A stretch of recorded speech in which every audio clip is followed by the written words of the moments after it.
श्री कृष्ण गोपाल हरे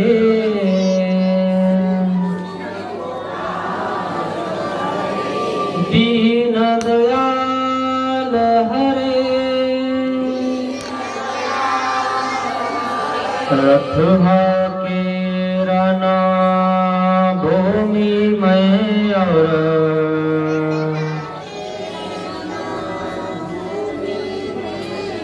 कर्म योग के मर्म बतावे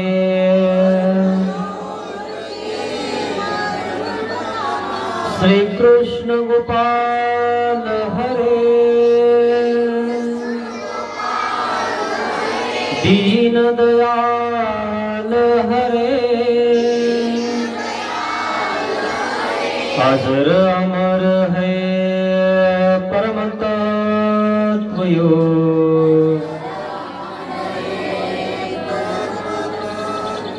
काया के सुख दुख समझावे श्री कृष्ण गोपाल हरे दीन दयाल हरे सखा सारथी शरणागत के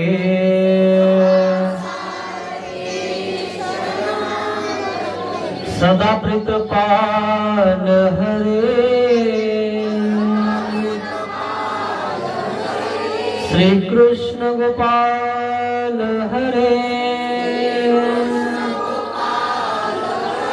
दीन दयाल हरे दीन दयाल हरे दीन दयाल हरे दीन दयाल हरे दीन दयाल हरे दीन दयाल हरे। श्री गोपाल कृष्ण महाराज की जय। दंडवत हो। महानुभाव शिदोरी आश्रम निपाणी छत्रपती संभाजीनगर या ठिकाणावर आपल्या इंदापूर दत्तवाडी तालुका खुलताबाद जिल्हा छत्रपती संभाजीनगर या ठिकाणी आपण शिदोरी सत्संग करण्यासाठी एकत्रित जमलो आहोत। शिदोरी आपण रोज करतो मित्रांनो, विशेष करून लग्नात शिदोरी येत असते। शिदोरी नाही आली की अवघड होऊन जाते। शिदोरी बघण्यासाठी विशेष करून बाया जात असतात। नेमकं काय काय आलंय हे बघत असतात। मित्रांनो, ही शिदोरी नासकी आहे। ही शिदोरी कमी आणि जास्त असली की तुमचं मन भरत नाही, कमी असले की। पण ही जी ज्ञानमय शिदोरी आहे ना, हिला तुम्हाला मोक्ष प्राप्त होणार आहे। या शिदोरीनं तुम्हाला एक महत्व तयार होणार आहे, सोनं तयार होणार आहे, तुमच्या जीवाचं सोनं होणार। ही शिदोरी ज्याच्याकडे असते ना, त्याच्या गळ्यात सोनं घालायची गरज नाही, त्याच्या गळ्यात फुलांचे हार असतात।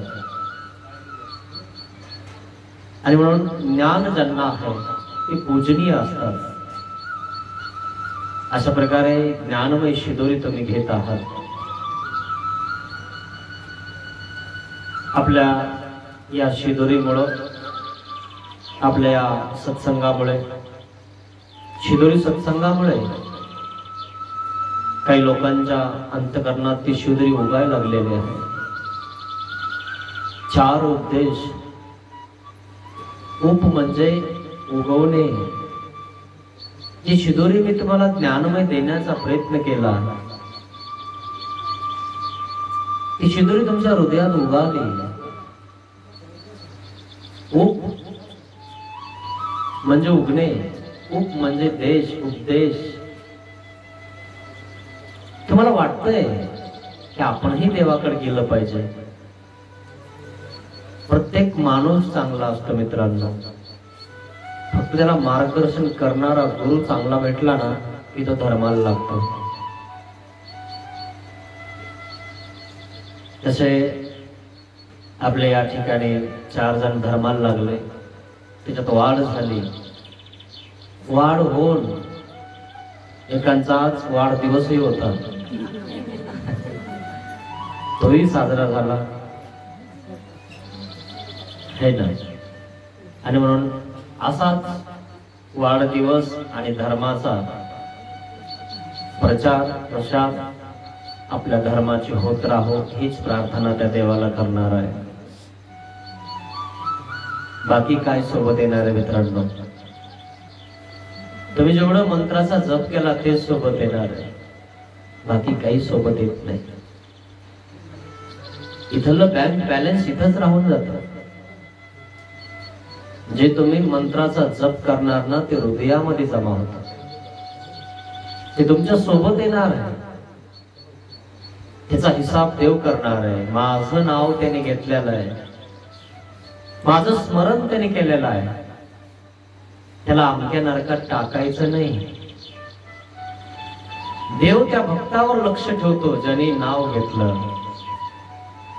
एखादा माणूस आपल्या ओळखीचा नाही पण गावात राहतो,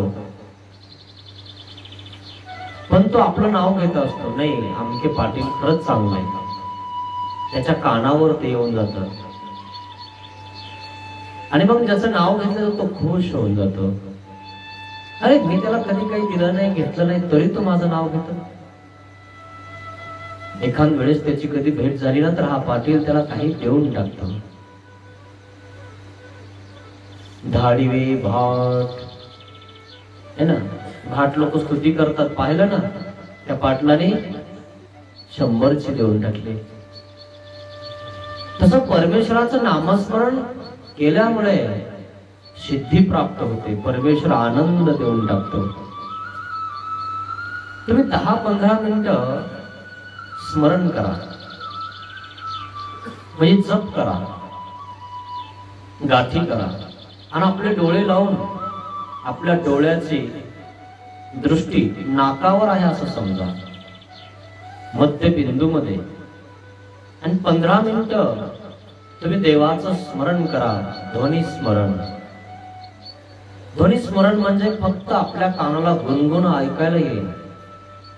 बघा तुम्हाला कसं वाटतं. ते कसं करायचं ध्वनी स्मरण मी तुम्हाला थोडक्यात सांगतो.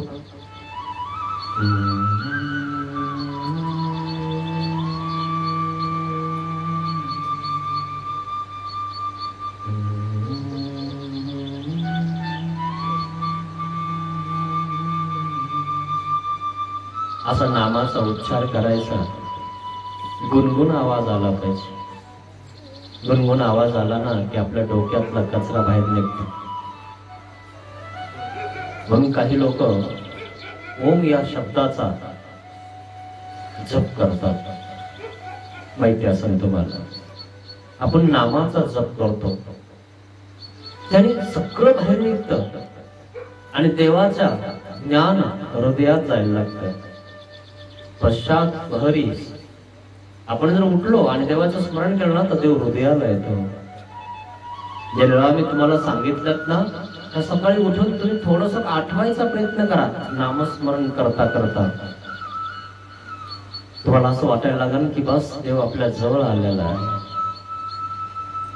पाठीचा कणा कोणाला दिसतो का? नाही दिसत ना. तसा परमेश्वर आहे आपल्या पाठीमाग, पण नाम आहे त्याच्या मुखात, त्याच्या पाठीमाग. त्याने म्हणून नामस्मरण खूप महत्वाचं आहे मित्रांनो. नामस्मरण करायला काही लागत नाही. तुमच्या मुखामध्ये नामस्मरण चालू ठेवा, चालू ठेवा, चालू ठेवा. एक दिवस देवापर्यंत आवाज जाईल आणि देव आपल्याला वाचवेल. म्हणून आपण काल बघितलं की नामस्मरणामुळे, नामाचा धावा ठोकरल्यामुळं द्रौपदीला वाचवलं, 5 पांडवांना वाचवलं है ना. आणि म्हणून नामाचं खूप महत्व आहे मित्रांनो. मग नामस्मरणामुळं वेद निर्माण होतो. तर आज आपल्याला बघायचा आहे तो कसा कोणाला वेद निर्माण होतो. नामे वेद पाडगान भाट धाडिवे नाम उच्चारिती आणि द्यावे द्यावे ऐसे वाटे. कौंडण्यपूर म्हणजे अमरावती. भीमकाच्या दरबारामध्ये भाट लोक आलेले आहेत. भीमक राजा आहे. भीमक राजाची सुकन्या रुक्मिणी माता आहे. रुक्मिणी मातेचं स्वयंवर मांडलेलं आहे. स्वयंवर मांडलेला असताना शिशुपाला सोबत रुक्मिया म्हणतो तिचं लग्न शिशुपाला सोबत लावायचं आहे. पण भाट लोक त्या ठिकाणी येतात आणि त्या ठिकाणी त्या राजाचे गुणानुमोदन करतात. राजाचं गुणानुमोदन करता करता सम्राट चक्रवर्ती श्रीकृष्ण भगवंताचं गुणानुमोदन चालू होतं. श्रीकृष्ण भगवंताचे पवाडे ते व्याख्यान करायला लागतात. कौंडण्यपूर हे गाव आहे. भीमक राजा, त्या भीमकाच्या दरबारामध्ये भाट लोक स्तुती करत आहेत. स्तुती करत असताना त्या ठिकाणी ते भाट लोक श्रीकृष्ण भगवंताच्या लीला सांगत आहेत आपल्या पवाड्यामधून. श्रीकृष्ण भगवंत जन्मले तर जलात जन्मले, कारागृहात जन्मले. कारागृहात जन्मले, कारागृहामध्ये असणारे आई वडील त्या ठिकाणी सोडले आणि त्याच ठिकाणावरून जन्मल्यानंतर कारागृहातून श्रीकृष्ण भगवंत त्या ठिकाणी मथुरेतून निघून गेलेले आहेत. गोकुळात निघून गेले. जो देव आहे ना मित्रांनो, तो देव कारागृहात जन्माला आला तर कारागृहातून लगेच बाहेर निघाला. काही लोक स्वतःला देव म्हणतात, ते अजून कारागृहात आहेत. मित्रांनो, तुम्हाला देव कोण आहे अजून कळना. मित्रांनो, आपण स्वतःला देव म्हणून घेतो. काय माणसाला आपण देव म्हणत असतो. मित्रांनो, माणूस कधी देव होत नसतो. काय माणूस हा फक्त आनंदाला पात्र होत असतो. स्वतः जर आपण देव असतो तर कोरोनाचं संकट आपल्याला आलंच नसतं. आपण ते बाजूला केलं असतं. पण आपण देव नाही ना मित्रांनो. पण आपल्यामध्ये ते घुसलेलं आहे की आपणच देव आहोत. मग देव कोण आहे हे श्रीकृष्ण भगवंत त्या ठिकाणी तुम्हाला स्पष्टपणे सांगत आहे. कारागृहामध्ये जन्माला आले श्रीकृष्ण भगवंत. नेमके जन्माला आले. जन्माला आला की त्या ठिकाणी श्रीकृष्ण भगवंत यमुनेच्या तिठावरून त्या ठिकाणी निघून गेला गोकुळामध्ये. कारागृहामध्ये असणारे देव असतील का, हा तुमचा प्रश्न आहे मित्रांनो. पण डोक्यातला कचरा काढून टाका. देवाला देव म्हणा, कोणालाही देव म्हणू नका. काय श्रीकृष्ण भगवंत त्या ठिकाणी जन्मले असं त्या ठिकाणी पवाडा गात आहे. त्या राज दरबारामध्ये, भीमकाच्या दरबारामध्ये श्रीकृष्ण भगवंताच्या लीला त्या ठिकाणी व्याख्यान करत आहे. तो माखन चोर आहे. त्या ठिकाणी गवळणी सोबत तो खेळत आहे. गवळणीच्या त्या ठिकाणी माखन चोरत आहे. मग त्या गवळणी वाट बघत होत्या की माखन चोरणारा आमचा कान्हा आज आमच्या घरी आला नाही. चोरीमध्ये सुद्धा त्या गवळणीला आनंद येत होता. असा पवाडा त्या ठिकाणी भीमकाच्या दरबारामध्ये भाट लोक म्हणायला लागलेले आहेत. मग एक दिवस जास्त चोरी करायला लागले. श्रीकृष्ण भगवंत लहान होते. मग त्यांच्याकडे संगोडी घेऊन त्या ठिकाणी एका घरी गेले. एका गवळणीच्या घरी गेले. 4-5 गवळणीचे सगळे माठ त्या ठिकाणी चोरून आणले. लोणी चोरून आणलं. 4-5 जण विचार केला म्हणे या कानाने आपल्याला खूप त्रास दिला. सगळे जणाला खाऊ घालतो म्हणे, हा थोडंसंच खातो म्हणे. यांनी खाल्लं तर काही हरकत नाही, पण दुसऱ्यालाच खाऊ घालतो म्हणे. आणि म्हणून त्यांनी तक्रार केली यशोदे मातेकडे. यशोदे मातेला सांगितलं, तुमच्या कानाला आवरा. तुमच्या कानाला तुम्ही खायला देत नाही का घरी माखन? तुम्ही का त्याला आमच्या घरी त्या ठिकाणी पाठवता? तो आमचं माखन चोरून खातो. मग त्या ठिकाणी यशोदे मातेला ते सहन नाही झाला आणि यशोदा माता त्या ठिकाणी कृष्णाकडे जाते, एक शिकुटी हातात घेते आणि त्याला म्हणते, माकन चोरलं तू? तुला घरी खायला नाही का चोरतो तू माकन? आपल्या घरी काही कमी आहे का? तुला उखळाला बांधील मी. तो त्या ठिकाणी श्रीकृष्ण भगवंत बाळ गोपाळ आहे. तो म्हणतो, मैं नहीं माकन खायो, मैं नहीं माकन खायो मैया, मैं नहीं माकन खायो. मैया मैंने ही म्हणजे म्या मी नाही है ना, मैंने नहीं माकन खाया. आणि जर इकडून तिकडून कोणी जर म्हणलं नाही तूच खाल्लं, तोच खाल्लं, मैंने ही माकन खाया है ना, मीच खाल्लं. आणि जर कोणी नाही आलं तर मी नाही खाल्लं. आणि कोणी जर समजा सोबत घेऊन आलं, तू नाही खाल्लं कसा म्हणतो? मग मैंने ही माकन खाया. त्यावेळेस म्हणायचं, मी तर म्हणतच होतो मीच खाल्लं, हे की नाही. त्या ठिकाणी श्रीकृष्ण भगवंताचं गुणानुमोदन चालू आहे. उखळाला बांधलं, उखळाला बांधण्यासाठी त्या ठिकाणी कासरा आणला यशोदे मातेनं. आणि मग कासरा आणल्यानंतर भल्ला मोठा कासरा कंबराला बांधत आहे. कंबर बांधण्यासाठी त्या ठिकाणी श्रीकृष्ण भगवंताने पुढे केलेले आहे. यशोदा माता धावत आली आणि त्या ठिकाणी बांधत आहे. बांधत असताना सर्व कासरा त्या ठिकाणी बारीक होऊन गेलेला आहे. आणि मग ती म्हणते, अरे एवढा मोठा कासरा बारीक कसा होतोय? अरे सगळ्याचे बंधन तोडणारा, त्याला बांधणारा कोण आहे? तो कशाने बांधला जात नाही, तो फक्त भक्तीनं बांधला जातो. काय म्हणून त्याला भक्तीनं बांधा, त्याला तर दुसरं कशानेही बांधू शकत नाहीये. मग तिला दुसरा त्या ठिकाणी दोरी आणलेली आहे, मोठी सोल आणलेली आहे. पुन्हा त्या सोलीनं बांधायचा विचार केला. तुला उखळाला बांधणार आहे, तुला फिरतो ना म्हणे, कोणाच्या घरी जातो, आमच्या घरी मांडण आणतो आणि तू लोणी चोरतो, आता उखळाला बांधून तुला मी टाकणार आहे. आणि मग त्या ठिकाणी पुन्हा दुसरी सोल आणते आणि पाहते तो सोल पुन्हा बारीक होते. तिसरी आणते, पुन्हा बारीक होते. म्हणे, काना तू कसा आहेस रे, काहीच कळत नाही, तुला बांधता सुद्धा मला येत नाही. म्हणे, आई मी कोणाकडनं बांधल्या जात नाही, फक्त मी भक्ताकडनं बांधल्या जातो. मला बांधणारा अजून कोणी भेटला नाही, पण जे बांधलेले आहेत ना ते मी सोडतो. काय जे बांधलेले आहेत त्यांना मी सोडून टाकतो.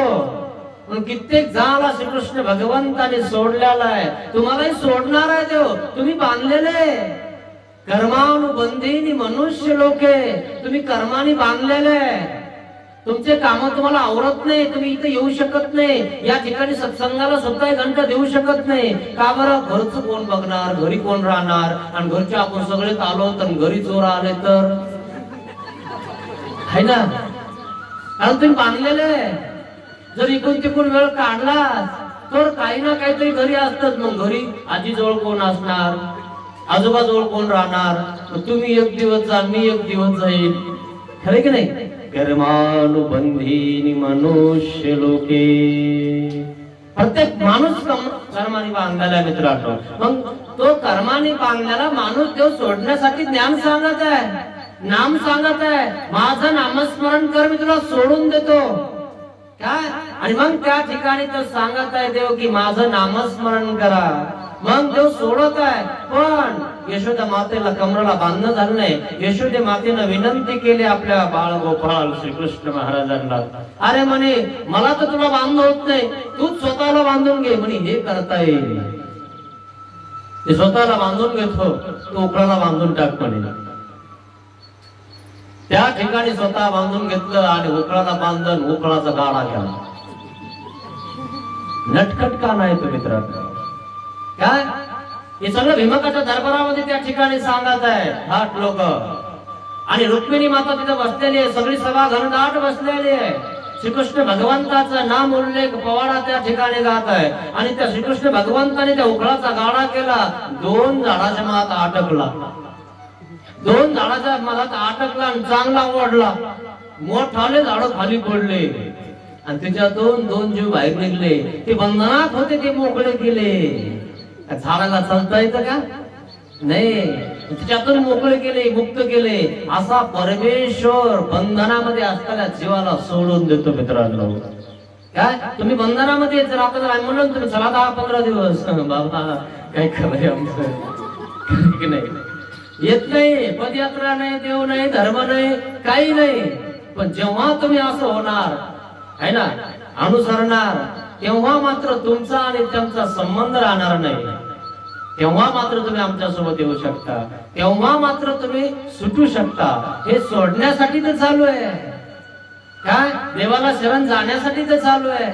आणि मग त्या ठिकाणी देवाचं नामस्मरण महत्वाचं आहे असं त्या ठिकाणी सांगत आहे. मग आकासूर, बकासूर, गोवर्धन पर्वत हे सगळ्या लीळांचं त्या ठिकाणी वर्णन करणं चालू आहे. आणि रुक्मिणी माताने त्या श्रीकृष्ण भगवंताचं नाव ऐकलेलं आहे. तो श्रीकृष्ण भगवान असा आहे, तो गौराणी सोबत असा राहायचा. त्या श्रीकृष्ण भगवंताने गोकुळाचं संरक्षण केलं होतं. ब्रह्मा विष्णू महेश सुद्धा म्हणत होते हा छोटासा मुलगा आहे, पण सगळे लोक याला देव म्हणतात, याला डोक्यावर घेऊन फिरतात, म्हणजे आपण काय करू, इतका पाऊस पाडू. आणि मग त्या गोवर्धनाची ते पूजा करायला लागलेले आहेत. आणि मग इतका पाऊस पाडला त्या ठिकाणी, इंद्राने सगळे पळायला लागले, नदी भरायला लागलेले, मुसळधार पाऊस पाडला. श्रीकृष्ण भगवंताने त्या ठिकाणी गोवर्धन करांगोळी उचलला, सगळ्या गोकुळवासियांचं संरक्षण केलं. मग त्या ठिकाणी ब्रह्माने गोरवे आणि वासुरे चोरून नेले. पण याची खूप पूजा करतात. आपण काय करू, वासर, गाई आणि मुलं चोरून घेऊन जाऊ, बघू हा काय करतो. काय हे सगळं पवाडा त्या ठिकाणी गात आहे. श्रीकृष्ण भगवंत म्हटले ठीक आहे, आमच्यावाले मित्र तुम्ही चोरून नेता, आमच्या गाई तुम्ही चोरून नेता का, हे देवाची पूजा होऊ राहिली म्हणून. कोणाला ते होत नाही मित्रांनो. तुम्ही आता थोडस वर जा, तुम्हाला 100 क्विंटल कापूस होऊ द्या, शेजारच्या 50 होऊ द्या, ते जळत. आणि त्याने जर विचारलं ना कोणता कापूस फवारा हाणला, व्हायला माहिती पाहुण्याने आणून दिल तर तुम्हाला ते औषध सांगणं कोणतं हाणलं. इतकं अवघड आहे मित्रांनो. हे सगळा खेकडा प्रकार नाही. कोणी कोणाला वर जाऊ देत नाही, एकमेकाला खाली ओढतं. अहो वर जाण्यासाठी सांगितलं पाहिजे, आणि वर जाण्यासाठी आणि कैवल्यात जाण्यासाठी, आनंदाला पात्र करण्यासाठी संत, मुनी, ऋषी, गुरु तुम्हाला सांगत असतात. इष्ट चांगलं सांगतात. कोणताच संत असा नाही की तुम्हाला वाईट सांगणार आहे. सगळे चांगले सांगतात. हे सोडा, थोडासा वेळ काढा, एकत्रित या, बाळगोपाळा सोबत करा, शिदोरी एकत्रित करा आणि त्या ठिकाणी भोजन करा. काय आनंद येतो सगळे एकत्रित बसल्यानंतर, है ना. सगळे जेवायला बसले, हे नाही बसले, ते नाही बसले, त्यांना बोलवा, यांना बोलवा, अजून एक पोर घ्या, अजून यांना वाढा, है ना. किती भाकर जास्त जाते, है ना. हे शिदोरी एकत्र खाल्यानंतर एक आनंद आहे. कोणाच्या घरी जेवायला नाही, पण एकत्रित जेवण्याचा आनंद वेगळा आहे, है ना. आणि म्हणून हे चांगलं आहे मित्रांनो. असा सत्संग करायला पाहिजे, एकत्रित यायला पाहिजे. गोवर्धन उचलला त्या ठिकाणी, आणि मग गोरवे आणि वासर त्या ठिकाणी चोरून नेले. श्रीकृष्ण भगवंताने विज्ञान शक्तीने दुसरे तयार केले. आणि मग 2-3 दिवसानंतर ब्रह्मदेवाने खाली वाकून बघितलं. त्यांचे 3 वर्ष झाले होते यांचे, आणि त्यांचे 3 दिवस झाले. पाहिलं तर गोरवे आहे, गायी आहेत, वासरा आहेत. श्रीकृष्ण भगवंताची पूजाही चालू आहे. मग ते गायी वासर घेऊन आले, म्हणे चुकलं आमचं, तुम्ही परमेश्वर आहात, है ना. हे कळालं पाहिजे मित्रांनो माणसाला. परमेश्वर तो श्रीकृष्ण भगवान आहे. शेवटी तुम्ही सगळे गोपाळकाला करता की नाही बघा. गोपाळकाला करण्यासाठी एकत्र यायचा, है ना. एकत्र जेवत जा. घरचे लोक एकत्र जेवायला बसा ना मित्रांनो. हे कुठेतरी जातात, ते कोणी येताना काहीतरी घेऊन येतात, दोघच खातात. त्याच्यामुळे घरचे फुटतात. हे शेतातलं काम करणार म्हणतो काय आणलं असं तरी म्हणून इकडे येईल. ती म्हणते हो तुम्हाला तर म्हणलं पाहिजे निघा, पण अजून निघा ना. एकत्रित पूर्वी लोक जेवण करत होते, आता लोक एकत्रित बसायला तयार नाही, है ना. एक बिस्किट जर समजा शिल्लक जर दिलं मोठ्याच्या पत्नीनं आपल्या पोराला, आणि याला एक दिलं की ती काय म्हणते, त्याला 2 आणि माझ्या याला 1. आम्ही शेतात आणि हे शहरात, आम्ही काम करायला आणि हे तिकडे राहायला. आम्ही सगळं काम करायचं आणि यांना शिकवायचं, आणि शेवटी आमच्या पोरांना कमी होतं ना असा प्रकार आहे मित्रांनो. वंचकत्व कधी केलं नाही पाहिजे, सगळ्यांना सारखं आणि व्यवस्थित दिलं पाहिजे. श्रीकृष्ण भगवान आहेत, त्या श्रीकृष्ण भगवंताचं गुणानुमोदन चालू आहे.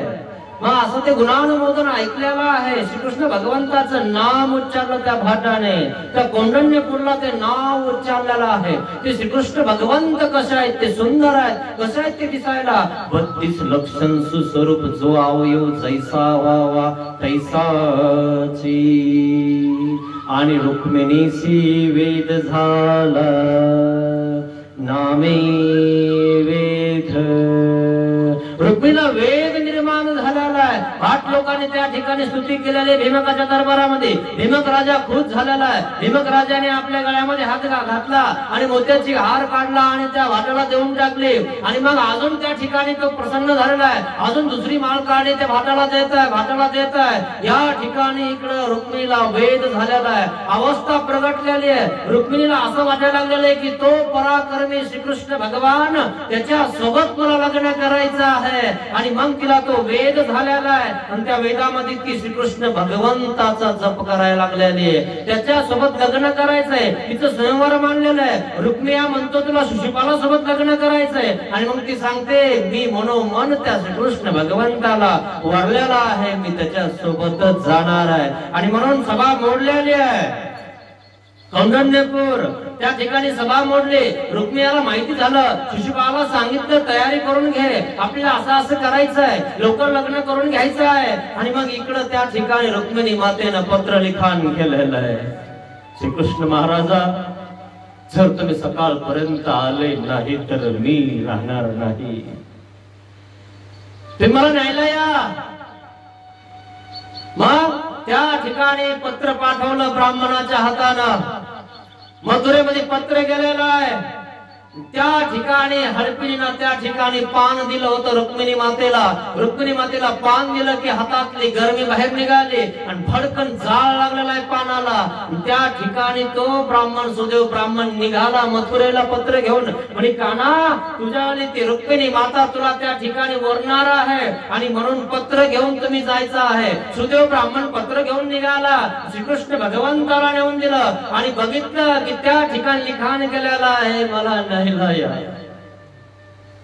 सुदेव ब्राह्मणाला विचारलं श्रीकृष्ण महाराजांनी, ज्या वेळेस तुम्ही निघाले त्यावेळेस रुक्मिणी माताची अवस्था कशी होती, आणि ज्या वेळेस हडपिणीनं पान दिलं तेव्हा हातातनं जाळ निघाला, कापूर लागला, आणि तो कापूर होता त्याच्यामध्ये भडका निघाला, पान सुकून गेलेला आहे. आणि मग त्या ठिकाणी देव म्हणतात अवस्था प्रगटलेली आहे, आताच निघावा लागणार आहे. श्रीकृष्ण महाराजांनी त्याच वेळेस रथ काढला मथुरेतनं. रथ निघाल्यानंतर बलराम राजाला माहिती झालं कान्हा कुठे गेला, श्रीकृष्ण भगवान कुठे गेले. म्हणजे मला सांगितलं नाही, काय नाही, एकलाच गेलेला आहे, काहीतरी असं. आणि मग ते पत्र वाचवलं आणि मग म्हणतो तो रुक्मिणीला आणायला गेलेला आहे, येईन परत, काही हरकत नाही. गेला बस सकाळी सकाळी श्रीकृष्ण भगवंत पोहोचलेला आहे. रुक्मिणी माता मांडीवर आहे. आणि मग ती म्हणते जर आता रात्र गेली, सकाळ झाली, तर सकाळी लग्न माझं होणार आहे. जर समजा श्रीकृष्ण भगवंत आला नाही तर माझं कसं होणार आहे, मी काय करणार आहे. मी तर त्याला वरलेला आहे, त्या श्रीकृष्ण भगवंताला वरलेला आहे. मग श्रीकृष्ण भगवंताचा रथ आला, खाली उभा राहिला, आणि मग तिने वरतून माळून बघितल्यानंतर तशीच ती आली आणि रथावर उडी मारणार होती. तितक्यामध्ये सुदेव ब्राह्मण म्हणलं नाही, जाऊ नका, तुम्ही असं केलं ना चांगलं नाही. मग थांबवलं. श्रीकृष्ण भगवंताला त्या ठिकाणी सुदेव ब्राह्मणाने सांगितलं अमक्या मंदिरावर या.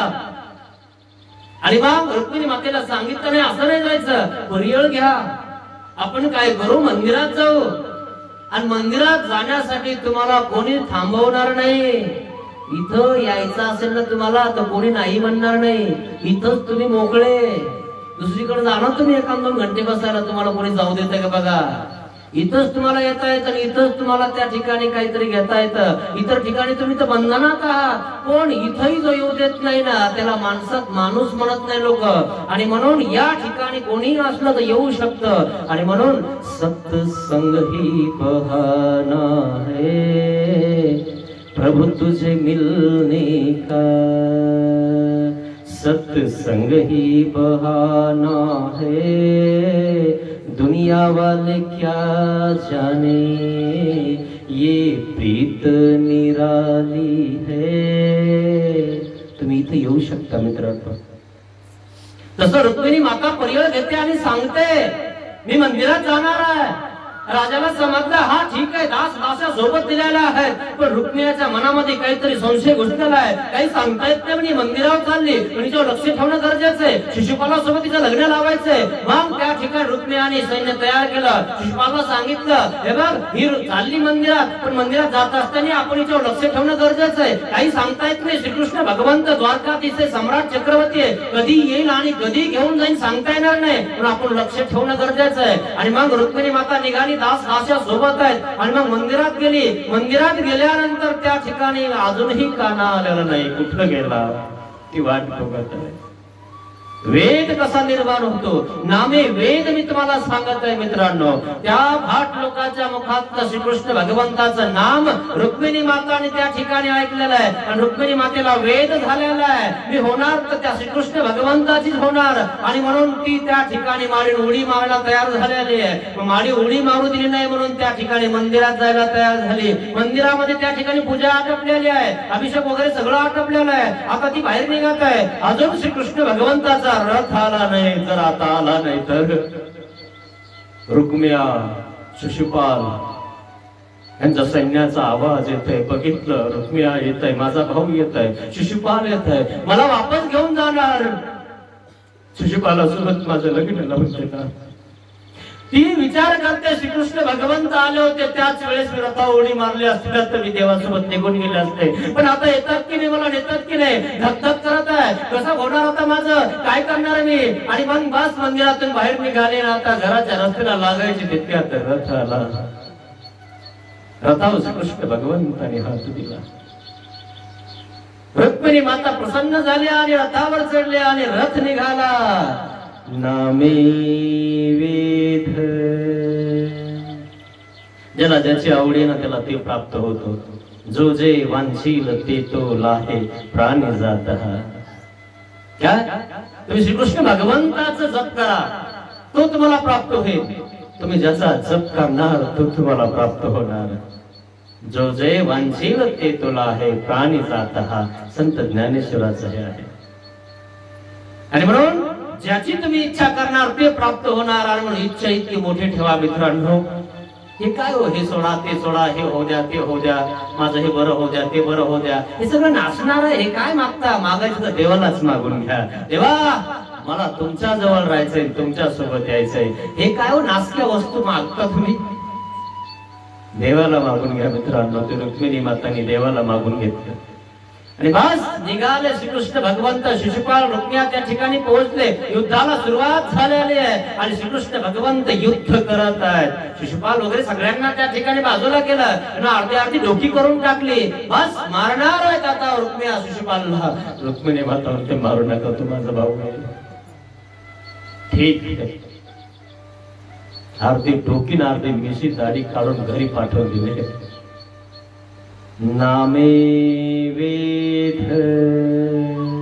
नामाने वेद निर्माण होतो मित्रांनो। रुक्मिणी मातेला नामाने वेद निर्माण झाला। तिने तर पाहिलं नव्हतं त्या श्रीकृष्ण भगवंताला, पण ऐकलं।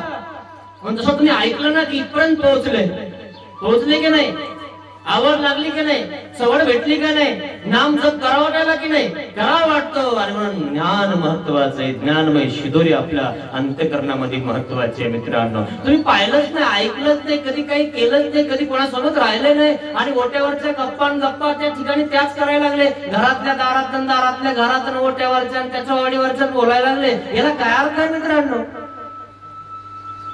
दिल्लीच्या गोष्टी आपण ओट्यावर करतो, पण दिल्लीमध्ये राज्य कसं करायचं ओट्यावरच्यांना माहित नसतं। फक्त ओट्यावरच्यांना चुना देणे बहुत थोडा एवढंच माहित असतं। त्याची ती काढायची आणि त्या चुन्याला ते लावायचं आणि ठसका पुन्हा लोकांना करायचा, एवढंच त्यांना कळतं। हेच तर आपल्याला कळणं मित्रांनो की आपण ओट्यावर निस्त्या सोडतो। त्याच्यापेक्षा अभ्यास करा, चिंतन करा, स्मरण करा, इथपर्यंत जाऊन पोहोचणार. जे हुशार आहेत ना, जे शिक्षणामध्ये हुशार आहेत, IAS आहे, PS आहे, जे कोणी असतील ते मोठे वेळ घालत नाही, ते अभ्यासात आपला वेळ घालतात. रिकाम्या गप्प्यात कशाला वेळ घालायचा, रिकाम्या लोकात कशाला बसायचं असं ते म्हणतात. म्हणून ते बघा, जे हुशार लोक आहेत, ज्यांना काहीतरी बनायचंय, काहीतरी कर्तृत्व करायचंय, ते आपल्या हातामध्ये पेन घेऊन आपल्या घरी त्या ठिकाणी अभ्यास करत बसतात. ज्यांना काहीच करायचं नाही ना, तेवढं त्या गल्लीतून निघतात. मग मोठ्या फोन नसले फोन लावतो, ये ना भाऊ मी तो बसे, त्याला करमत नाही, ते घरी असतात, त्याला ते अभ्यास करू देत नाही. असा प्रकार आहे मित्रांनो. मग काहीतरी करा जीवनामध्ये. सगळेच लोक प्रपंच करता, सर्वांना लेकर होतात, याला काय अर्थ आहे मित्रांनो? हा तो स्वार्थ झाला. परमार्थ करा, काहीतरी आपला अर्थ तो परमार्थ झाला पाहिजे. काय याला अर्थ आहे मित्रांनो? याचं फक्त आर्थिक परिस्थिती, पैसा पैसा पैसा यासाठी पळायचं आणि मरायचं. शेवटी जीवनामध्ये काहीतरी करा मित्रांनो, जेणेकरून घरच्यांनाही वाटलं पाहिजे काहीतरी केलं माझ्या मुलांनी, है ना? एखादा मुलगा चांगला नसेल, नाम घेत नसेल आणि बस कुठे येत असेल, पुढे पडत असेल, ते बाप म्हणते आपल्या पोटाला नसताना तर बरं झालं असतं. काय अर्थ आहे अशा पोरांचा?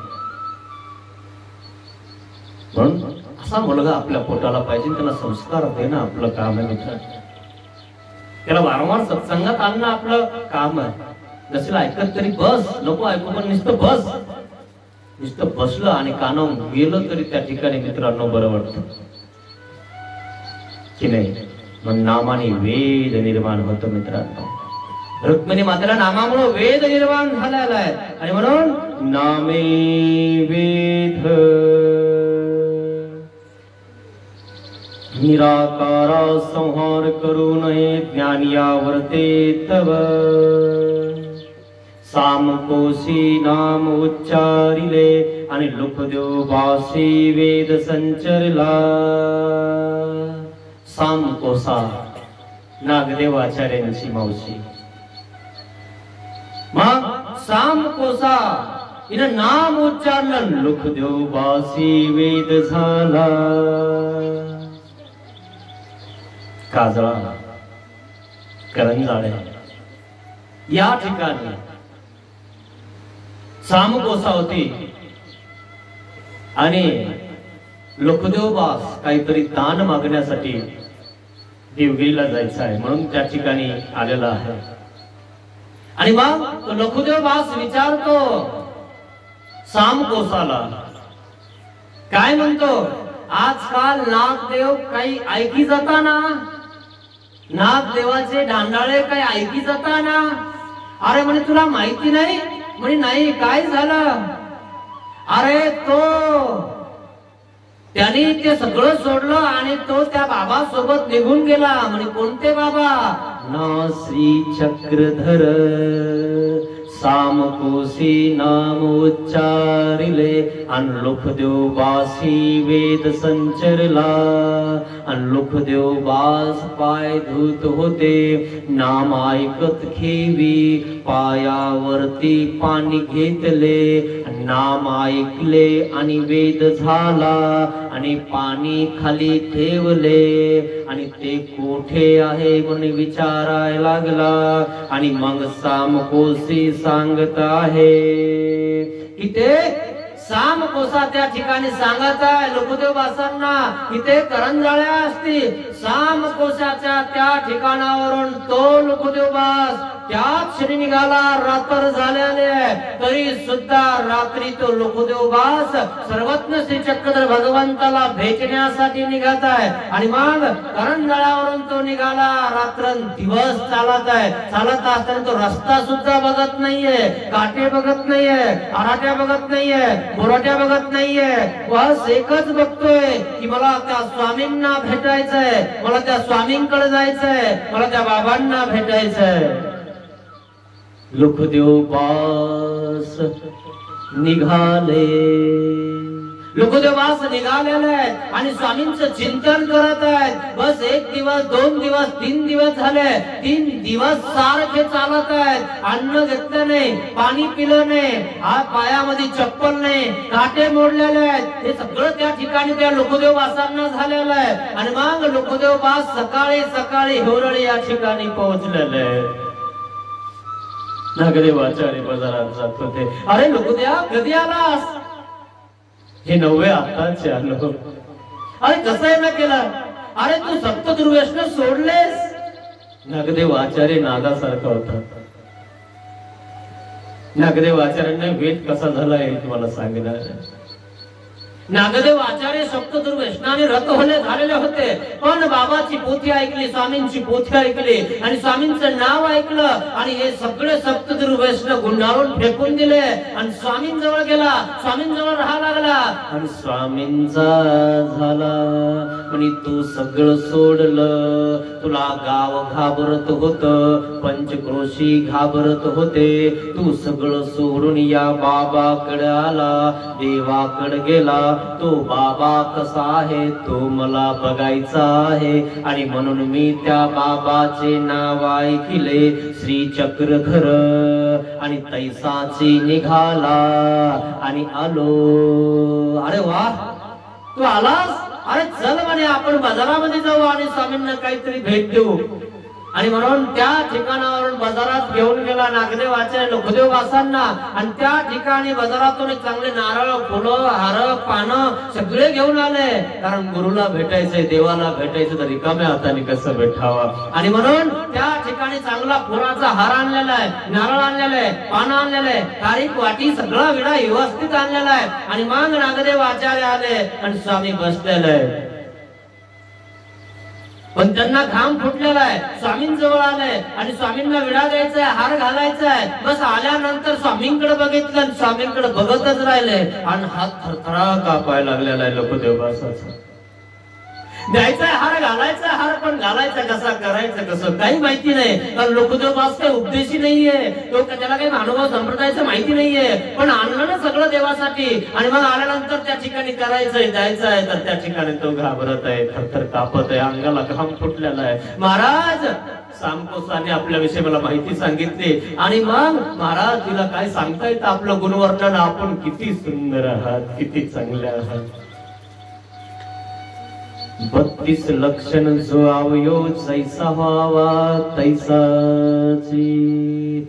आणि मग आले आणि मग म्हणजे इकडने या, इकडने या, इकडने या, इकडने या. आणि बस आले आणि बस स्वामींकडे गेले, स्वामींकडे बघत राहिले. आणि मग बघितलं काटे मोडलेले आहेत पायामध्ये. अरे नागदेवा, काटे मोडलेत. लोकदेववासाच्या पायामध्ये काटे काढ रहे, रक्तबंबाळ झालेला आहे. सगळे त्या ठिकाणी अंगाला काटे ओरबडलेले. रात्री रात्री चालत आलेला आहे. कशामुळे चालला माहितीये, कशामुळे आला माहितीये? नामे वेद. एकदा का वेद लागला ना मित्रांनो आपल्याला की बास लोक काही म्हणलं तरी आपल्याला काही घेणं नाहीये. तुम्हाला संत मीरा माहितीये? लोक तिला पागल बनायचे, वेडी बनायचे, नाव ठेवायचे, काही पण बोलायचे. ती म्हणायची मी लग्न करणार नाही, केलं लग्न तर श्रीकृष्ण भगवंता सोबत करणार आहे. आणि म्हणून एक श्रीकृष्ण भगवंताची मूर्ती घेऊन कमरामध्ये फिरत होती. सगळे घरचे दारचे गावातले पंचक्रोशीतले लोक म्हणायचे हिचं लग्न करून टाका. ती म्हणायची मला लग्न करायचं नाही, मला श्रीकृष्ण भगवंता सोबत लग्न करायचंय. आणि म्हणून कुठे तुझा श्रीकृष्ण म्हणून ती मूर्ती दाखवायची. हे काय माझा श्रीकृष्ण? पागल म्हणायचे लोक, वेळी म्हणायचे. काय मीरा पग घुंगरू बांध के नाचे. जेव्हा मीरा जाते ना, जेव्हा देव भेटतो ना, तेव्हा सगळे लोक म्हणतात संत मीरा. आधी लोक नावं ठेवत होते, बोलत होते, काही म्हणत होते. आता संत मीराची जयंती करता लोक. करता की नाही? म्हणून तुम्ही करत असताना लोक तुम्हाला नावं ठेवणार, बोलणार. लोक तुम्हाला घोड्यावर बसू देणार नाही, पायी चालू देणार नाही. पण लोकांसाठी जगू नका मित्रांनो, स्वतःच बघा आपल्याला काय करायचं. संत मीरा संत झाले, देवासाठी गेले. तुम्हाला मी म्हटलं ना एक दिवशी, तुम्ही जर देवदेव करायला आले 10 दिवस पोतीला आले ना, वट्यावर बसणारे दगड आणणार. लोई देवदेव करायला दत्तवाडीत कोण आले काय नाही, ते कोणाला नाही बरं वाटलं. लोकांसाठी जगू नका मित्रांनो, त्यांच्याकडे लक्ष देऊ नका. ती दगडच आहे, त्यांना आकारच नाहीये. फक्त ओट्यावरच्या गप्पा ओट्यावर मारता येतात. बाहेर निघून बघ ना जरा, काय कोण बोलतं कसं बोलतं, मग कळतं. घरातल्याला अंधारातल्याला एवढ्यांना दाबतो तो, गावाच्या बाहेरच्यांना दाबून बघ ना, मग कळतं तुला. प्रत्येक बेंडका विहिरीमध्ये ट्रॉक ट्रॉक करत असतो, घरामध्ये तर जास्त करतो. घराच्या बाहेर निघलं की थोडा कमी होतो. विहिरीच्या बाहेर निघला ना तो बेंडका की मोठ्या समुद्रातले बेंडके या बेंडक्याला खाऊन टाकतात. मग त्याला कळतो आपलं काही खरं नाही भाऊ, तिथं ते ट्रॉक ट्रॉक करत नाही. पण इतके विचार ठेवा मित्रांनो, विहिरी पुरते नका ठेवू. समुद्रासारखे विचार असावा माणसाचे. आपल्या पुरते आपल्या घरापुरता विचार हा काय कामाचा. जरा दुसऱ्यात येऊन बघा, सगळ्यामध्ये फिरून बघा, कोण कसं बघून घ्या. नुसतंच काय याने निंदा केली म्हणून आपण करायची. एक चांगला नाही तर दुसरा चांगला नाही असं समजायचं का? एक म्हणला म्हणून आपण म्हणायचं का? अभ्यास करा त्या प्रत्येक गोष्टीचा, मग कळतं माणसाला कोण किती पोहोचलंय. लोकांचं ऐकून बोलू नका मित्रांनो, आपलं आयुष्य खराब करू नका.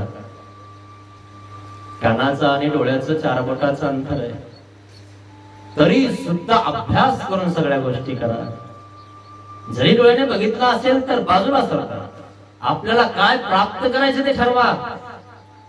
आपण जर लोकांचंच बघत बसलो ना तर एक चांगलं दिसणार नाही. मग धर्म सोडून द्यावा लागेल आपल्याला. मग काय करत बसतात? धर्म राहणार नाही, मंदिर राहणार नाही, सत्संग राहणार नाही. मग करणार काय? खाणार करणार, म्हणजे काम करणार आणि खाणार. काय खाल्लं कोण बघणार? लोकांच्या नका नादी लागू मित्रांनो. त्यांच्यासाठी आपलं जीवन नाहीये, आपलं जीवन आपल्यासाठी आणि देवासाठी आहे. आनंदीत जगा है ना. अशा प्रकारे नामाने वेद निर्माण होतो मित्रांनो. लघुदेव असताना वेद निर्माण झालेला आहे. अजून वेद कोणाला निर्माण होतो म्हणाले? वेरूळ एलोरा लेणी या ठिकाणी महादेव राजा आहे, रामदेव राजा आहे. सर्वज्ञ श्री चक्रधर भगवंताचं वेरूळ लेणीतनं चतुर्विध मठामध्ये वास्तव्य होतं. चतुर्विध मठ आजही आहे. शेवाळ तळ आहे ना, तिथून इकडे रस्ता आहे आतमध्ये यायला. गेले नसेल तर कधी जा. त्या ठिकाणी स्वामी 6 महिने राहिले. स्वामींनी त्या ठिकाणी ब्रह्मविद्या सांगायला सुरुवात केलेली आहे. स्वामी मराठीमध्ये बोलायचे, इतकं सुंदर आणि चांगलं बोलायचे ना की मराठीची हातवटी फक्त स्वामींनाच माहिती होती. चरित्राचे करते म्हटलं तर स्वामी आहे. मराठीचं विद्यापीठ रुद्रपूरला होणार आहे. मराठीचं महाराष्ट्रातलं जे मोठं विद्यापीठ आपल्या रुद्रपूर काशी या ठिकाणी होणार आहे. आणि मग त्या ठिकाणी सर्वज्ञ श्री चक्रधर भगवान राहतात. वेरूळ या ठिकाणी चतुर्विध मठामध्ये, त्या मठामध्ये त्या ठिकाणी स्वामी आपलं निरूपण करत आहेत. अपार वेदवंती स्वीकारलेली आहे स्वामींनी. सगळ्या लोकांना माहिती झालं, आसपास सगळ्या खेड्यापाड्यामध्ये माहिती झालेलं आहे. आणि स्वामी मराठीमध्ये आपलं शास्त्र सांगत आहेत. अविद्या छेद करण्याचं सांगत आहेत. सगळे लोक त्या ठिकाणी लांब लांबून स्वामींच्या दर्शनाला आणि पोथीसाठी हजर होत आहेत. अन्य संन्यासी, अन्य लोक सगळे यायला लागलेले आहेत. मग सगळे आले त्या ठिकाणी ऐकत आहेत. राजाच्या जवळचे राजकीय लोक सुद्धा स्वामींच्या प्रवचनासाठी हजर होत होते. आणि म्हणून रामदेव राजाच्या दरबारामध्ये कोणीच बसायला तयार नाही. सगळेजण सकाळी सकाळी स्वामींच्या पोथीसाठी येत होते. राजा आपल्या सिंहासनावर येऊन बसायचा, बघायचा, अरे हा मंत्री नाही, तो मंत्री नाही, सल्लागार मंत्री नाही, कोणी नाहीये, हे जाता कुठं? आणि सगळे लेट येतात. आणि मग येऊन बसतात आणि मग राजा विचारतो, काय रे म्हणे तुम्ही कुठं गेलताय? हा नाही तो नाही तो नाही तो नाही, जाता कुठं? पाला डांग्या नावाचा राजाचा एक सैनिक आहे, तो म्हणतो आम्ही जातो, पण तुम्ही जर अभय देत असताल तर सांगतो. आम्ही ज्याच्याकडे जातो ना ते असे दिव्य पुरुष आहेत, इतकं सुंदर बोलतात, मराठी इतकी चांगली समजावून सांगतात, दिसायला देव इतके सुंदर दिसतात, त्यांची अशी कोमळ भाषा आहे, अमृतासारखी भाषा आहे. आम्ही त्यांच्याकडे जातो आणि त्यांचं प्रवचन ऐकत असतो. काही करणार नाही ना तुम्ही? नाही काही करणार नाही. अभय तिला तुला सांग, ईश्वर पुरुष आहेत ते, त्यांच्या दर्शनाने एक सुख येत, आनंद होतो. काय नाव आहे त्यांचं? नाम सांगितलं, श्री चक्रधर नामे वेद. राजाला वेद झाला. राजा म्हणतो, अरे तुम्ही त्यांच्या दर्शनाला जाता, पोथीला जाता, मला का आजपर्यंत सांगितलं नाही? माझ्या हिताचं तुम्ही चिंतन का केलं नाही? मला का सांगितलं नाही? मीही आजपर्यंत आला असतो. आता स्वामी किती दिवस राहता आणि किती दिवस नाही. मला कधी स्वामींचं दर्शन होणार, कधी स्वामींचं मी पोथी ऐकणार? मला सांगितलं असतं तर मी तिथं रोज आलो असतो. का म्हटलं असं? नामे वेद. आधीच जर राजाला म्हटलं असतं ना, राजाला नसतं झालं काही, पण नाम ऐकलं आणि राजाला वेद झालेला आहे. आणि मग वेदामुळे आवडी संचार झालेले आहे, आणि त्या आवडीमुळे राजा म्हणतोय मला सुद्धा दर्शनाला यायचंय. पाला डांग्या म्हणतो ठीक आहे, काही हरकत नाही, मी उद्या जातो स्वामींना विचारतो. राजा दर्शनाला येतो. राजा दर्शनाला येते. रामदेव राजा, स्वामी आमचा राजा आपल्या दर्शनाला येतोय. देव म्हणतात येऊ नका, यायचं तर येऊ नका, त्यांना दर्शनाचा फायदा होईल. आला तर ठीक आहे, नाही आलं तरी ठीक आहे. कोणी आलं तर ठीक आहे, नाही आलं तरी ठीक आहे. मी यांना म्हटलं कोणी येऊ किंवा नाही येऊ, पण आपलं आपण आहेच. खरं की नाही? कारण आपलं चिंतन आपल्याला करायचंय. चिंता दूर होते चिंतन केलंय नाही. घरी तुम्ही चिंताच करत बसणार. तुमच्या मोठ्या भावाची पत्नी बघा ना कशी मला बघत होती. कधी आहे ना बैलाला हात ना तर असं टोचून बोलते म्हणे, मला बोलत असली पाहिजे. खरं की नाही? चिंता करता तुम्ही. तुम्ही मला सोडून जातो ना, काय एखाद शेतात गेले तर काही करायचे. चिंता करता तुम्ही घरी. मग ही चिंता करण्यापेक्षा चिंतनाच्या शाळेमध्ये आलं तर चिंतन होईल ना. त्या चिंतेतनं बाजूला होणार ना तुम्ही. पण तो विचारच करत नाही माणूस. चिंतन करायला नको म्हणतो माणूस. रिकाम्या गप्प्यामध्ये तुम्हाला सांगतो 11 वाजून जातील. याचं त्याचं, घरच्याचं दारच्याचं, ननंद भाऊजाई हे सगळ्यांचं सांगून सांगून ते येतं ना तिकडून कामावून, ते जेवताना सांगत असतात. ते तिकडून खात आणि ही इकडून खाऊ घालत. दम झालं भाजी वाढ. खरंय ना? जीव सुद्धा देत नाही. आणि मग ते जेवढे हात पुसत. आता सांग काय? खरंय ना? किती चिंता करता हो. हे बाजूला करा, थोडं चिंतन करा, हे सोडा. किती बोलले काही कोणाविषयी बोललं तर कोण ऐकायला, कोण कोणाचं काय करतं. प्रारब्ध भोगेक्षय, जे प्रारब्धामध्ये ते भोगावं लागणार आहे. हिच्यामध्ये रिकामा वेळ घालू नका. एकमेकाला बोलत असताना त्याला माहितीये का तुम्ही याच्याविषयी बोलता म्हणून? कशाला त्याचं नाव घेऊन आपला वेळ खराब करता? रिकामा वेळ चालला ना आपला. त्याच्यापेक्षा एखादं चिंतन करा किंवा आनंद घ्या, हसा. नाही करायचं चिंतन तर हसा खरी. कशाला टेन्शन देता? ते म्हणतो ना तणकेने वाढ लवकर. कशाला टेन्शन देता त्याला खरी? हेच तर कळत नाही जीवाला मित्रांनो. केलं पाहिजे काय? इथनं बाहेर निघा मित्रांनो. म्हणतो राजा म्हणतो मी दर्शनाला येऊ शकतो का? पाला डांग्या देवाकडे गेला आणि देवाला काय म्हणतो? महाराज पाला डांग्या त्या ठिकाणी महाराजांना म्हणतो, देवाला म्हणतो राजा दर्शनाला येते. देव म्हणतात येऊ नका, येत असला तर आला तर चांगला आहे, त्याला दर्शन होईल, नाही आला तरी आम्हाला काय. तुम्ही तुमचं बघा. तुमचा फायदा आले तर नाही आले तर तुम्ही तुमचं बघा. नाही काय जाणार आहे आमचं? आम्ही तुम्हाला सत्संग सांगतो, शिकवतो, काय घेतो? काहीच नाही. तुमचे पोरं शाळेत घालतात, 1-1 लाख रुपये भरता, फुकट नाही शिकवत. ट्युशनला घाला ना, फुकट नाही शिकवत. 1 घंट्याचे किती पैसे घेतो का नाही? याचा विचार करा की सत्संगात आपल्याला सगळं भेटतं, सज्जन होण्याचं भेटतं. घर कसं चालवायचं, प्रपंच कसा करायचा, त्या ठिकाणी आपल्याला यातनं समजतं. जर कोणी काहीच ऐकलं नसेल ना तर काही करता लोक. मग त्यांच्या घरात जमत नाही. मग नाही जमलं की ते म्हणतं बाबा हात बघता का? आजपर्यंत हात दाखवला नाही, पाय दाखवला नाही, कधी तोंड दाखवलं नाही, कधी मंदिरात आला नाही. आणि कसं समजतो? कारण माहितच नाही ना कसं वागावं, काय वागावं, काही करावं, संस्कार कसा आहे. आणि त्यामुळे त्या ठिकाणी डोकं चालत नाही. मग चालत नाही, मग डोक्याला लागतात, म्हणून जमत नाही. आणि म्हणून डोक्यातला कचरा बाहेर काढा, ज्ञान ग्रहण करा. पाला डांग्या विचारतो म्हणे येऊ नका, आला दर्शनाला तर चांगली गोष्ट आहे. पाला डांग्याने सांगितलं राजाला, राजन तुम्ही दर्शनाला येऊ शकता, स्वामींची परवानगी काढलेली आहे. ठीक आहे, आम्ही उद्या दर्शनाला येणार. वेरूळची घटना आहे मित्रांनो, वेरूळ तुम्हाला जवळ आहे. तिथली घटना आहे. रामदेव राजा म्हणतो आज दर्शनाला जायचं, सगळी तयारी केली, सगळ्यांना सांगितलं चोख व्यवस्था करा, चांगली व्यवस्था करा, मला दर्शनाला जायचंय स्वामींच्या. चित्रित मठात जाणार आहे राजा.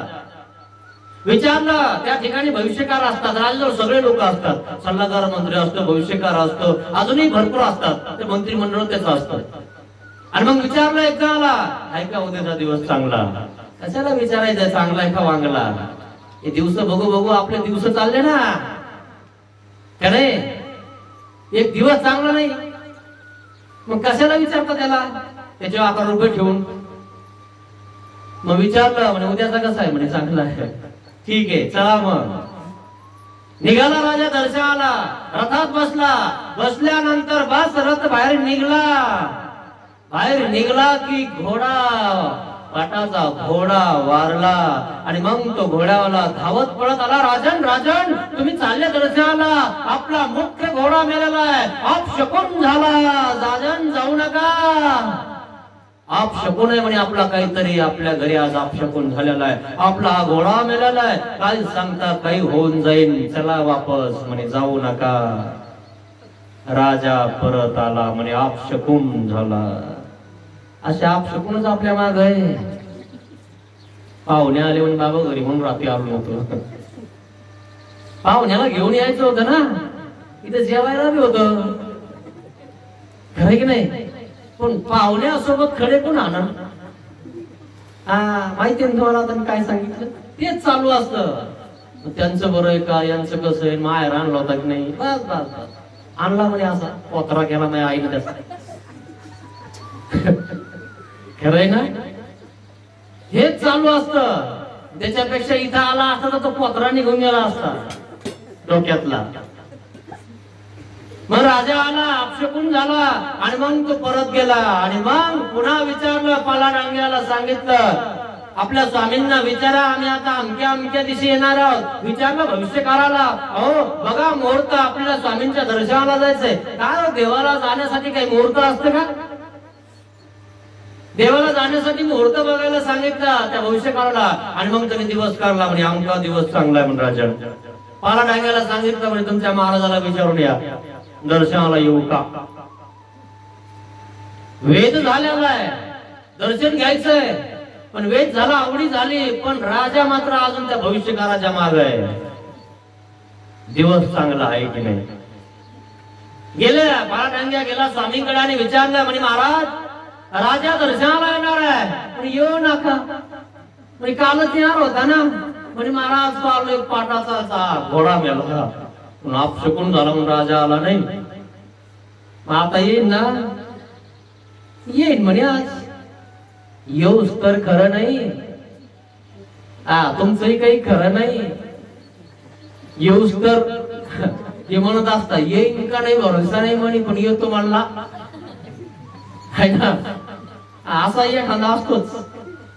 येतो मला मग काय करतो काय माहित, एरवी दाऱ्यावर जायचंय म्हणजे मला पाणी द्यायला, येतो बघून घेतो आहे ना, मग तिथून तिकडच जातो आहे ना, तो काय मुद्दा म्हणून येतोय नाही, असा प्रकार आहे. मग निघाला राजा स्वामींच्या दर्शनाला निघालेलाय, बाहेर निघाल्यानंतर बस गावाच्या बाहेर निघालेला आहे. गावाच्या बाहेर निघाला की त्या ठिकाणी धावत पळत आलेला आहे. आणि मग एक जण आला, हत्ती जो सांभाळत होता, म्हणजे राजन म्हणे अमक झालं, म्हणजे आपला जो मुख्य हत्ती आहे, पाटाचा जो हत्ती आहे तो मेला. राजन अपशकुन झाला, राजन स्वामींच्या दर्शनाला जाऊ नका. राजाने विचार केला, आपला एक घोडा मुख्य मेला, आता हत्ती मेला, स्वामींच्या दर्शनाला चाललोय तर आपलं वेगळंच हो राहिलं, जावा की नाही जावा संध्या. म्हणून काही लोक आमच्या असे म्हणे, देवा बाबा आम्ही इतका देव करतो आम्हाला देव पावतच नाही, आम्ही 3लाच उठतो आणि जे काही करत नाही त्यांना सगळं होतं म्हणे. असं पण आहे बरं का, हे पदयात्रा काय करतील, पंक्ती काय करतील, आणि देवात काय म्हणजे सगळे आरतील, काय देव दाखतील, सगळं करतील आणि यांना देव पावतच हे देवाला पावत भांडण देवाचं. मी काय केलंय देवा, ते तर कधी तुमच्या मंदिरात आले नाही काय नाही, त्यांचं तर मस्त चालू आहे. होत ना असंही, देवासोबत भांडायला तयार. आपण पण इतक्या खेट्या केल्या म्हणे देवाच्या, एक खेटीला नाही पावला आणि तो कधी नाही गेला आणि लगेच पावला म्हणे त्याला. खेट्या करता तुम्ही 5 खेट्या 10 खेट्या 11 खेट्या इतक्या खेट्यातच लगेच सगळं घेऊन घेतात. आणि एखादा त्याच्या प्रारब्धामध्ये असतं त्याचं काम होऊन जातं. तुझ्या प्रारब्धातच नाही तर होत नाही ना भाऊ. पण देवाकडे गेल्यावर तेही होऊन जाईल ना. पण दम कुठं आहे, लगेच पाहिजे, गरम गरम, दमच नाही. असा प्रकार आहे मित्रांनो. मग हत्ती मेला, राजा परत आला, सांगितलं पाला डांग्याने येऊन स्वामीला म्हणे, महाराज राजा दर्शनाला निघाला होता, गावाच्या बाहेर आला होता, पण राजाचा मुख्य हत्ती मारला. राजाचा त्या ठिकाणी सल्लागार मंत्री पोहोचला, म्हणजे राजन अपशकुन झाला, दर्शनाला जाऊ नका. कालही येणार होते, आजही येणार होते, अजून पोहोचले नाही.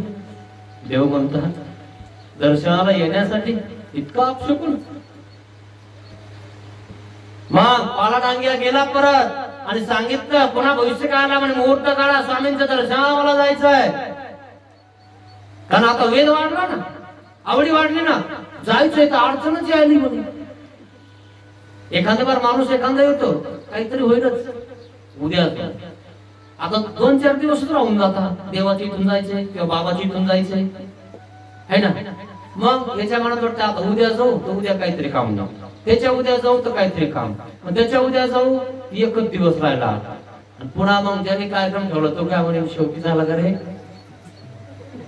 तुला किती दिवसांनी म्हणतो ये, तरी नाही आला. असं पण आहे, पण शेवटी तरी ये बाबा, तेवढं तरी होईल, दर्शन तरी होईल.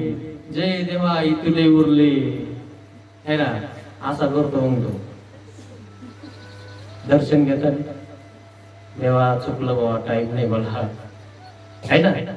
मग राजाकडे गेला आणि विचारलं. राजा म्हणतो मुहूर्त काढा. मुहूर्त काढल्यानंतर त्या ठिकाणी सांगितलं अमक्या ठिकाणी अमक्या दिवशी जायचं आहे. आणि मग पाला डांग्याला सांगितलं सांगा स्वामींना आम्ही दर्शनाला येणार आहोत. आणि मग सांगितलं स्वामींना. स्वामी म्हणतात येऊ नका, येऊ दे म्हणून राजा दर्शनाला, आम्ही तर आहोत, आम्ही कुठे चाललो, इथंच बसेले.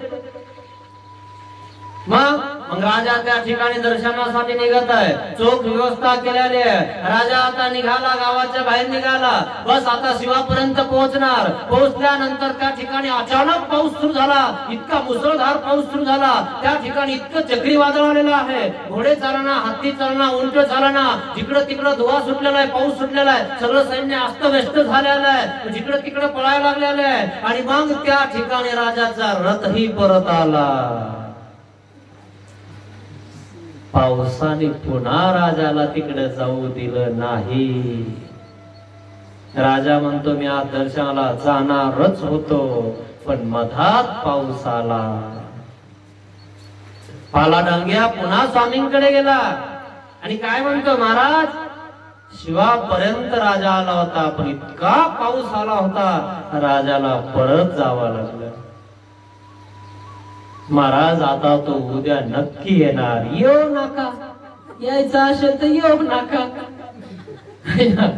त्याला यायचं असेल तर येईल, नसेल यायचं तर त्याचे बघल. राजा आल्याने काय होणार आहे का? नाही आल्याने काय होणार आहे का? एखादा राजा येतो, राजा आला की लोक साफसूफ करतो, सारे गल्ल्या मोळ्या वगैरे सगळं है ना, फटाक्या गिटाक्या सगळं है ना.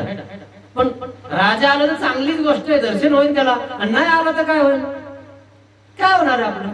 काहीच नाही ना, त्याचा फायदा होईल. मग ते म्हणतात आता नक्की येणार राजा. राजाने इतका पक्का विचार केला, आता काही हो, पण आता मी स्वामींचं दर्शन घेणार म्हणजे घेणार. धड तुटलं तरी चालेल, पण मी वापस येणार नाही. आज मी स्वामींचं दर्शन घेणार म्हणजे घेणार. आणि मग राजा निघाला, सगळं सैन्य घेऊन निघालेला आहे. पालाडंग्या स्वामींकडे आलेला आहे. स्वामींना सांगतो, महाराज आज राजा येणार म्हणजे येणार. स्वामी त्यांनी इतकी प्रतिज्ञा घेतली की मी आज स्वामींचं दर्शन घेणार म्हणजे घेणार. बस निघाला राजा सैन्यासोबत, निघाला, शिवाच्या बाहेर निघाला. बस चतुर्विध मठाजवळ जवळ येणार की स्वामींनी सांगितलं आपल्या भक्तजनांना, बाई आपल्या परोटल्या बांधा, आपल्याला जायचंय दुसऱ्या गावाला. पाहिलं का, वेळ निघून जाते मित्रांनो. आणि मग त्या ठिकाणी वेळ निघून गेल्यानंतर त्या ठिकाणी राजा येतो आणि मग राजा बघतो स्वामींना आणि स्वामी जातात माटेगावला. माटेगाव इकडं सगळे राजे लोक त्या ठिकाणी चतुर्विध मठाला लेण्याला बघायला लागतात. राजा म्हणतात कुठेच स्वामी, आणि मग स्वामी दिसत नाही. राजा त्या ठिकाणी रागवतो, म्हणजे स्वामी गेले कुठे, मला दर्शन घ्यायचंय स्वामींचं. उतावीळ झालेला आहे तो स्वामींना भेटण्यासाठी, मला स्वामींचा वेध झालेला आहे, मी सगळं राज्य स्वामींना दान देणार आहे. बाईसा म्हणते, महाराज आपण निघून आलो तिथून, राजा आपल्या दर्शनाला येत होता. बाई तो आम्हाला सगळं देऊन टाकणार होता आणि आमचा सैनिक होऊन राहणार होता. बरं होतं ना म्हणे, महाराज आपल्या जवळ तो राहिला असता, आपल्याला काही कमी पडली नसती, पुन्हा तो सैनिक आपला झाला असता. म्हणे बाई तुम्हाला त्यांनी इकडं तिकडं आमच्याकडे येऊ दिलं नसतं, त्यांनीच सगळं केलं असतं. म्हणे बाबा नको, मग आम्हाला आमची सेवा पाहिजे आम्हाला. आणि मग माटेगावच्या बाया देवगिरीला, दौलताबादला दही दूध लोणी विकायला आलेल्या होत्या. यांचं दही दूध लोणी रस्त्यालाच विकलं. कस काय? ते आलं ना सैन्य सगळं चतुर्विध मठाला स्वामींना भेटायला, दर्शन घ्यायला. मग यांचं लोणी या सैनिक लोकांनीच घेतलं. आणि या सकाळी सकाळी बाया विहिरीवर पाणी शिंदत होत्या आणि त्या सकाळीच परत आल्या. शेणणाऱ्या बाया म्हणतात, दया दूध लोणीवाल्या आज लवकर बऱ्याच आल्या.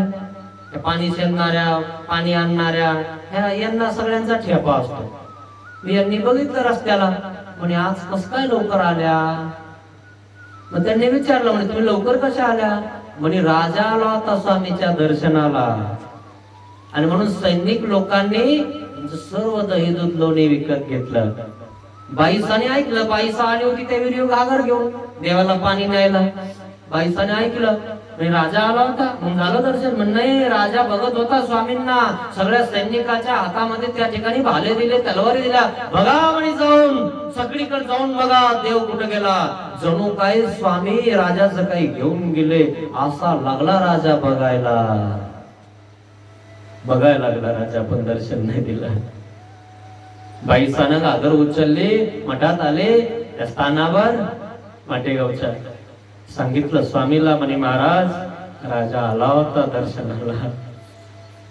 दही दूध विकणाऱ्या बाया सांगत होत्या. परत गेला. बाई जणू काय आम्ही त्याचं काही घेऊन निघालो असा आम्हाला तो बघत होता. जेव्हा नाम ऐकलं तेव्हाच आला असता तर दर्शन झालं असतं ना. आप शकुनाच्या मागे लागला. आप शकून याचा विचार नका करत जाऊ. डोक्यात ते अंधश्रद्धा पहिले काढून टाका. असं झालं, ओलांडून गेलो, हे झालं, ते दिसलं, मरून गेलो नाही, काळी मांजर गेली, मांजर आडवी गेली, आहे ना? काय डोक्यामध्ये कचरा. एखादी बिचारी विधवा असतील ती दिसली की तिकडे जात नाही, काम होत नाही. अरे एक तर बिचारी पहिलीच दुःखी आणि तिला पण अजून दुःखी करतो. असे लोक मित्रांनो, लोकांसाठी जगू नका. हे अर्थाने लोकांसाठी जगू. म्हणून राजाला वेद झाला आणि मग नामे वेद. राजाला टाइम भेटला स्वामींना भेटायला, पण स्वामींनी टाइम दिला नाही राजाला. मग स्वामी म्हणतात जेव्हा त्याचा योग येईल ना तेव्हा त्याला आम्ही दर्शन देणार आहोत. अशा प्रकारे नामे वेद. नामे वेद या ठिकाणी मी तुम्हाला आज सांगितलं. उद्या अजून कोणाकोणाला वेद झाला खूप लीळा आहेत मित्रांनो. खूप सुंदर असा आहे. नागदेव आचार्य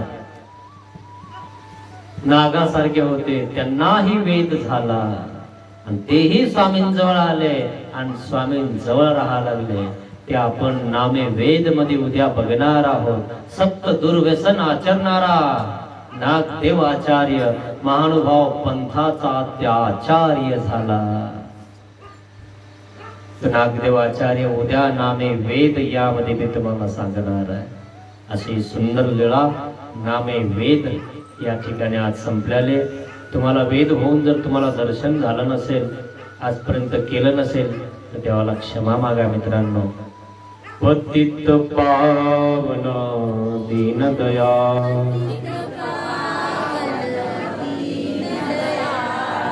दया करी रे स्वामी.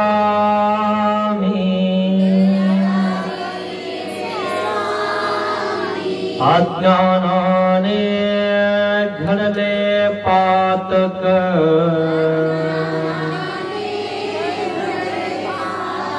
म्हणून पापिया मी. दया करी रे स्वामी.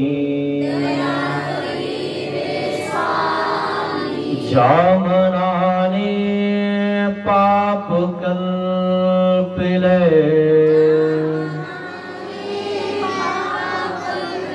ते मन तुला दिले मी. दया करी रे स्वामी. जावाचे ने जना दुखविले ही वाचा तुला दिली मी. दया के स्वामी. देहाने हा कर्म कराया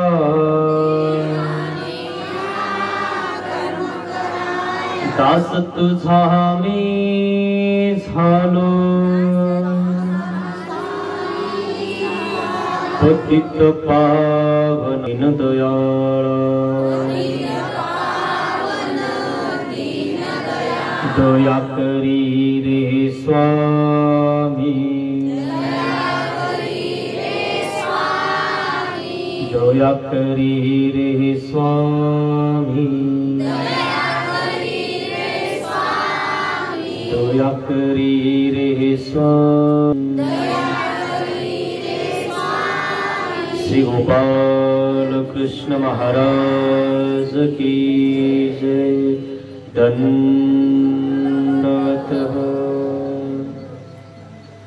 दंडवत घालून